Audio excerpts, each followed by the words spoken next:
Welcome to the final Fear-Free Friday for this first 100-day Freedom Challenge. I'm very excited to be here, and I'm really excited to have you here as well. And on this final Fear-Free Friday, I want to go over the definition of critical thinking again, because I think it is absolutely vital to our emotional, spiritual, physical, and mental well-being, that we understand this deep in our hearts. So critical thinking is the process of thinking carefully about a subject or an idea without allowing feelings or opinions to affect you. We've been in this world where we've been subjected to a 24/7, 365 steady stream of fear, and it's nonstop.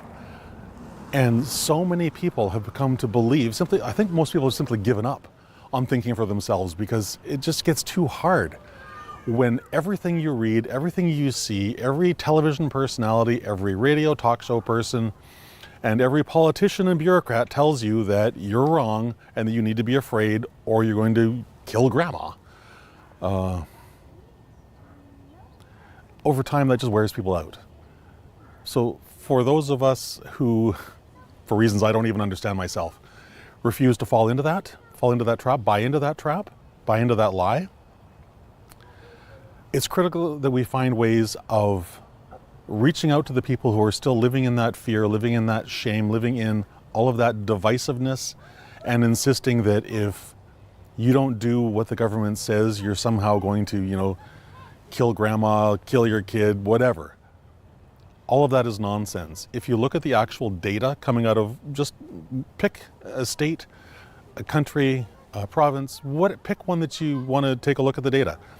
And if the data is being reported honestly, you're going to see something really, really strange right now, because it's not what's being talked about everywhere else. I'm going to use the example of Ontario, Canada, simply because it's one I've been following for a little while. They say that the vaccine will stop you from becoming more sick if you catch COVID, because it can't stop you from getting COVID. It can't stop you from passing on COVID. What the data coming out of Ontario hospitals says is that over 50% of people in the intensive care units, over 50% of those people are single or double vaccinated. Let that sink in for a moment. The very thing we're being told the vaccine is supposed to prevent is the very thing that's happening. If this wasn't true, you would have way more unvaccinated people showing up in the ICU than you do vaccinated. That's not the case in Ontario. It hasn't been for over a month.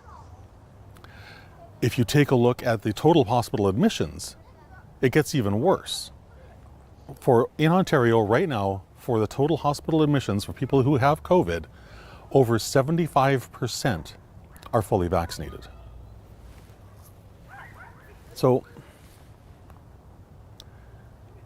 that's what happens when you look at data without emotion, without fear, without allowing someone else's thoughts, opinions, and emotions affect you. It's simply what the data says.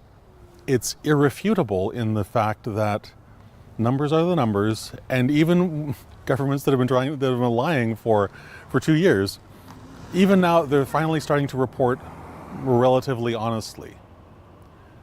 When for me, this is just sort of was one of those eye-opening moments when I realized that the steady line that we're being told, that get vaccinated or you're a danger to everyone else. If that was true, these ICU numbers wouldn't say what they say. They just wouldn't.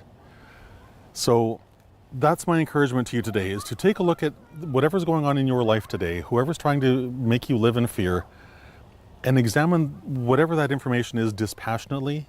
Remove the emotion, just apply logic. Don't allow someone else's opinion of whatever that data is to color your own perception. You need to do your own research. You need to figure out these things for yourself. And critical thinking is absolutely the way to get there. When we live in this world of critical thinking, we also unleash a lot of power inside us, which is fantastic. For example, when you look at the data, you do so critically, applying critical thinking, it's really easy to be grateful for certain things. It's really easy to be thankful that this person, that person is in your life in whatever way that happens to be. It's easy to be joyful for today, beautiful sunny day. Fantastic to be able to be out here talking with you, sharing something that is critically important for me, and I hope it's really important for you too. Because by applying critical thinking, by living the 4 pillars of gratitude, love, joy, and compassion, we will transform not only ourselves, which is the most important thing we need to do today, is change ourselves, change our own hearts, so that we're living a more fulfilled life. But the secondary benefit of that reaches so far and so wide, you have no idea. I had no idea when I started this 2-Minute Freedom Challenge back on November 1st, 2021, what would happen out of it. I'd never done it. I had no clue. I had no idea how far these videos would reach. I had no idea the impact that these simple little short videos would have on someone else's life. And for me, that's so, well, it's a fulfilling thing to learn, right? Like, it means that my intention was realized in the world. I was able to make these changes in myself and help show you how to do them as well. And it worked. It's absolutely fantastic for me. So I'm going to do this again. I'm going to do another 100 days. I'm going to do it slightly different. I'm going to try to expand my reach. I'm going to try and expand how I do things so that I can reach more people. Because the more people we reach with this message of gratitude, love, joy, and compassion, the more people we can reach and show them that removing the emotion from the decision, removing the fear, essentially, is what I'm referring to, removing the fear from our decision-making processes, that's the thing that's going to transform not only our world, but everyone else's as well. That is the thing that's going to allow us to get back to that place of living a life the way we were intended to live it, not this hiding in under a rock and being terrified all the time. That doesn't serve us. It may serve someone else's interests, but it absolutely does not serve yours or mine. That's the key to remember. If someone wants you to be afraid, it's not for your benefit, it's for theirs. If someone wants you to cower and be terrified and ashamed, that empowers someone else. That does not empower you. So if anything is going on in your world today where it's disempowering you, get rid of it. Whether it's friends, family, whatever, who cares? You need to get rid of that, because that's the thing that's going to tear you down. And this whole 2-Minute Freedom Challenge is all about empowering me. It's all about empowering you so that we can live in the world that we're meant to live in, not the one that we're in right now. With that, have a fantastic rest of your day, and I will see you tomorrow. And I will also see you later next week for the beginning of a second 2-Minute Freedom Challenge, where I'm going to be asking you to help me reach far more people so that we together can change our world 2 minutes at a time. That's how we do it. Have a fantastic rest of your day. Bye-bye.